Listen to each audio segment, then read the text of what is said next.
Hi guys, and welcome back to my channel. So today I thought we'd have a bit more of a chit-chatty, casual kind of video and talk about what we are be getting up to over the summer holidays and what we're going to do throughout the summer holidays as home educators, because what we get up to might be a little bit different than what people whose kids are in school get up to. And so I thought it might be interesting to you guys to chat about it, see what we're getting up to, and just have a casual video. As you can tell, I've not done my hair and makeup and everything today because it is warm outside. It's about 1 million degrees Scottish weather, which means it's about 25 to 30 degrees Celsius. But for us, that's 1 million degrees. So at the moment, we're having a lovely warm spell actually in Scotland, and it's been so nice. So I've been really enjoying that. But I couldn't be able to do my hair and makeup, and I've kind of like hid my frizz behind these sunglasses. So just ignore that. But I thought we'd just talk about what we're getting up to over the summer, because it's a bit different. So the first thing that we've been getting up to is we have done what a lot of home educators do, which is we've gone into hibernation to some extent. So what this means for home educators and all the home educators that I know, and probably home educators across the whole of the UK, when the summer holidays start and the schools are out, we kind of withdraw from a lot of the places that we would usually go. I spend a lot of time with my children in parks, in like a family park style place as well, so where they have all the nice slides and all this, and all the best attractions. These become extremely busy over the summer holidays, of course, and so we kind of just don't go there. We just kind of say, nah, we'll go back. We'll go back there when it's a bit quieter, when all the schools go back in. And so that's what I mean by a hibernation. We don't necessarily stay inside, we just avoid all the very busy areas. If you are a home educator, let me know if you also do that, because I'd be interested to know if this is a universal home education thing, if everyone just goes away from all the parks and busy places during the holidays. I did actually go to a park last week with my friend. We were like, let's meet at a park, and highly regretted that. I don't know why we decided to do that, but as soon as we got there, I was like, no, and we went for like a walk around the lake instead, because it was just way too busy, and I don't know why we even thought that'd be a good idea. So yeah, parks and places like that, nah, especially when it's really sunny and warm like it has been here. So that's what the first thing that we do. The second thing is another thing that we don't do, which is we don't go on holiday when the schools are out. And the obvious reason for that is it's very, very expensive. So we just don't do holidays. My husband, has also been very busy during the month of July with his work. So that's been fine anyway. We haven't been going anywhere. So yeah, when the schools are out, it's obviously extremely expensive to go anywhere. We love to go to centre parks, but we only go in like March or April, something like that, because it's just so expensive the rest of the year, and in my opinion, just not really worth it. So yeah, we avoid holidays during this time of year. And actually it's good because it's usually really nice and warm, and so we don't really feel the need to go anywhere. I'd much rather go on like a holiday when the weather is not quite so nice, just to make the most of the nice weather when we're at home and just enjoy it. So that's the next thing that we don't do. My youngest son actually, who is 5, and although I have been home educating him already, he has been technically doing 1 full day of nursery a week still, and he is doing that until the end of summer. And so he's finishing up his like nursery time, which is a bit sad, but he's been to an amazing nursery, an outdoor nursery on a farm. He has loved it. It's been just wonderful.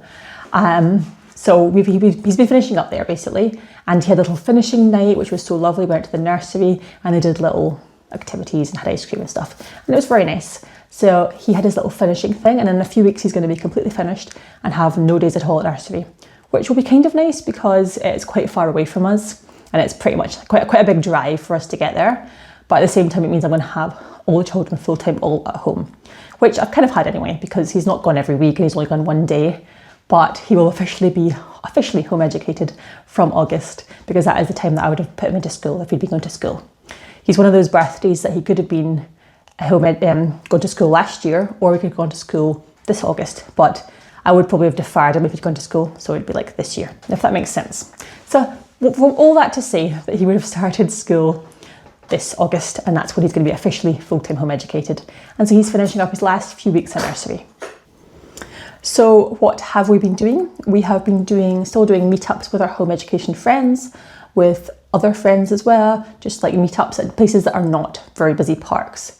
We also have a little forest area near us that is very quiet and is lovely when it's hot, especially because it's forest and there's a river and it's so nice. Like, we love to go there, and it's so quiet because I imagine all the kids are all at really busy places, and we're at this lovely quiet foresty area, which we absolutely love that. So we've been doing that, going to this forest quite a lot and spending a lot of time there and meeting up with friends in just less busy places, doing beach days, all that fun. My son also did the sports camp that I've showed you about before, and both of my sons have done swimming camp as well, which is a short swimming lesson every day, like a kind of crash course for a week. They go every day, and that's been amazing. They've done that once or twice before, and that's the only swimming lessons they've ever had, are these like 1 week short lessons. They've only about 45 minutes each for a week, and they are both learning to swim that way. My oldest son is pretty good at swimming, and he's done, I think, only 2 of the crash courses before this. And my youngest son has only done 1. So we haven't worked out for swimming lessons every week for months and months.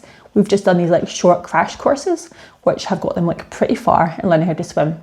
So I would really recommend that if you don't put your kids in regular swimming lessons, if you think, oh, it's too much, because that's what we thought. We thought it's too much to have a swimming lesson every week. It's too much of a commitment because we already have quite a few things we do. But we have the little crash course 1 week commitments, and then they've learned to swim really well through those. We've not done a lot of days out, events, that kind of thing. But what we always do is, if you're in the UK, then you should know about this because it's really fun. But Pets at Home, the shop, always have these little short sessions that you can book during the holidays. And you basically just go to Pets at Home and they let you stroke a guinea pig, you can feed the fish. It's a really short little session. It's so cute, it's so nice. We had, last time we held the hamster, held the guinea pig, and they fed the fish. And it's such a short thing, it's free, so much fun. So if you have a kid that you think would enjoy that, then do that. We don't have any pets, so it's more exciting for them because we don't have any pets. So yeah, try the Pets at Home free event if you're looking for something fun. And it was very quiet, it was only them when we went, and so they just got to have all the time patting the animals and holding them. It was really good. So I highly recommend that event. The only kind of school worky type thing that we've done over the holidays is we have been keeping up doing reading practice. And that is not with the curriculum that I usually use. I've not done the curriculum at all.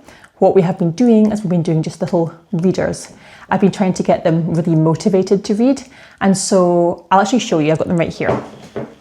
So my oldest son has been doing these. These are very easy for him, but that's the point because I want him to get I really want to build his confidence with reading, and I want him to enjoy it. So he's been doing these. This is the Moondog series from Phonic Books, and there's just 8 different books. So there's 8 different books, and it's really quite simple, but he's actually really enjoyed these. He's enjoyed the stories, they're really short, and like I said, pretty easy for him, but that's the point because I want him to really realise like he can read books and to enjoy it as well. And he particularly liked about this was the fact that there's little cartoons, that little people are cartoons, but then the background is a photograph. He really enjoyed that. He thought that was really interesting. So yeah, he's been doing a little 8 of these, and he's finished that now. And now that he's done that, I'm moving him on to these books, the classic Biff, Chip and Kipper books. My kids love these stories. Like classic, what's it called? First readers are known for being quite boring in their stories, but for some reason, my children will always get me to read these stories to them. So they really enjoy these stories. The Biff, Chip and Kipper series. This is the level 3. It is a little bit advanced for my son.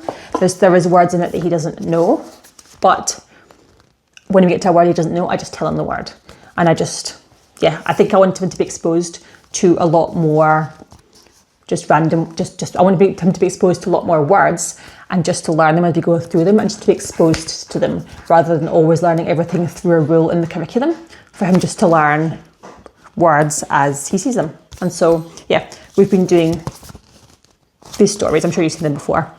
And he's been really loving them. So, yeah, recommend them. And then for my youngest son, who's just at the very early stages of beginning to read, we've been doing classic Bob books. I have never tried these before. I never did them with my older son. And if you haven't seen them, then they're just little books like this.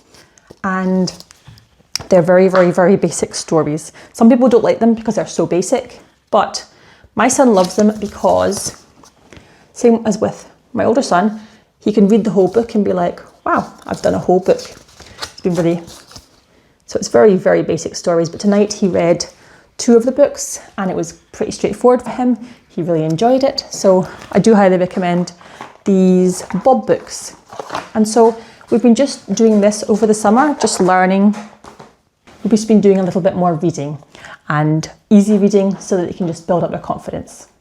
But out of those ones, the ones I have enjoyed the most, I think the best ones have been the Moondog series from Phonic Books. And now I want to try other books from Phonic Books because this is the first set we've had from them.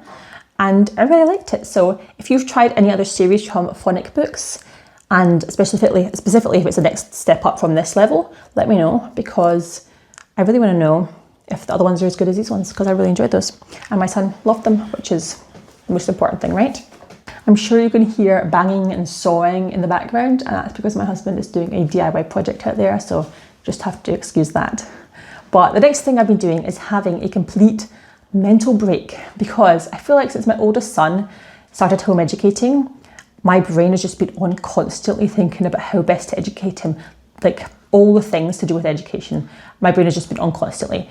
And this is the first time where I think I've just turned my brain off and been like, nope, I'm not going to think about it at all. I'm not even really planned ahead for August properly yet, because I just want to have a complete brain rest and just come back refreshed towards August time, because my brain is tired and I want my children also to have a proper summer. Originally, we were going to do like a workbook in the summer. There's some good workbooks that I saw from CGP, I think they're from, and they look really good.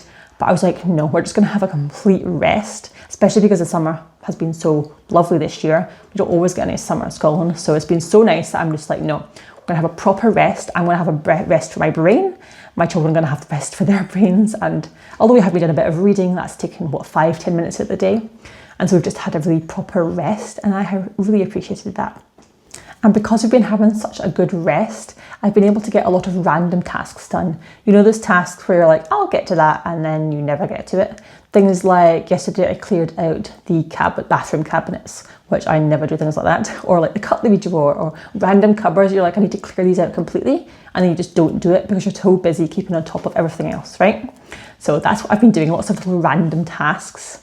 And while I've been doing that, my children have been bored, which I'm one of those mums that's like, yes, it's good for my children to be bored. They need to learn how to be bored and how to deal with the discomfort of being bored, because I think that's a really valuable thing for them to learn. And it's not fun for me because they come to me going, I'm bored, and it's kind of, I'd much rather just put the TV on or something.